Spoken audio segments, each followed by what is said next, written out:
Watch fans, when Rolex released the Sky-Dweller, we all knew that there was going to be something that was completely different. This was going to give us a piece of horology that we've been looking for because Rolex was going to go outside of their traditional box and give us something that would be the most complicated Rolex made to date. And this has been one of those pieces that has always stood out in my heart.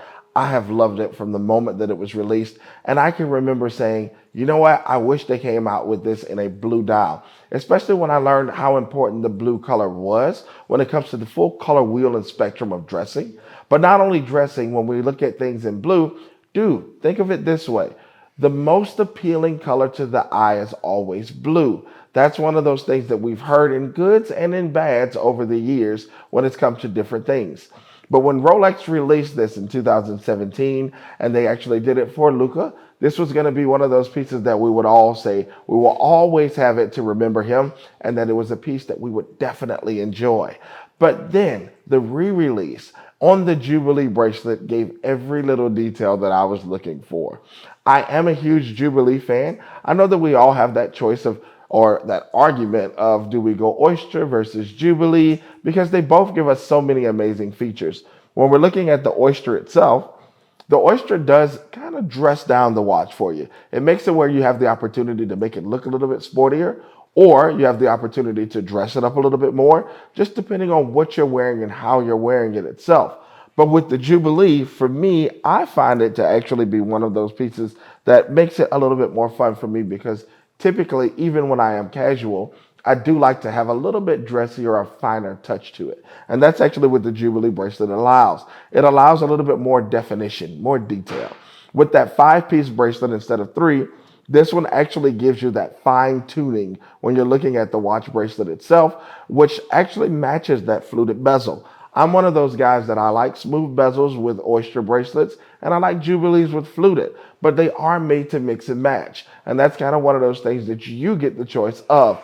But when this was released, I felt like it was everything that I could look for in one watch piece if I'm going stainless steel with that white gold fluted bezel. And it was going to give me all the details that I'm wanting on a watch when I'm looking at the fact that I actually have the month, I have the date, I have the control of time, and I have a GMT function.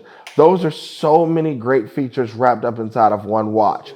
But Rolex would then top it again in that blue dial, and in 2023 would release a color that we all had to just stop, take a deep breath, and say, this is more than an amazing look. This piece has definitely raised the bar and elevated the Sky-Dweller to heights that I could not have thought that Rolex would do.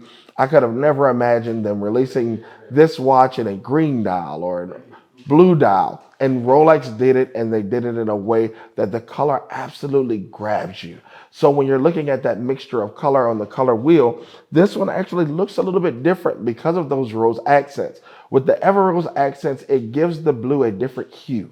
So it does make it where it does not just look great if you're wearing more grays or browns, if you're one of those people who like to match your watch to what you're wearing, but it gives you the ability to go offset in colors because the color wheel itself would allow those colors to actually be featured well.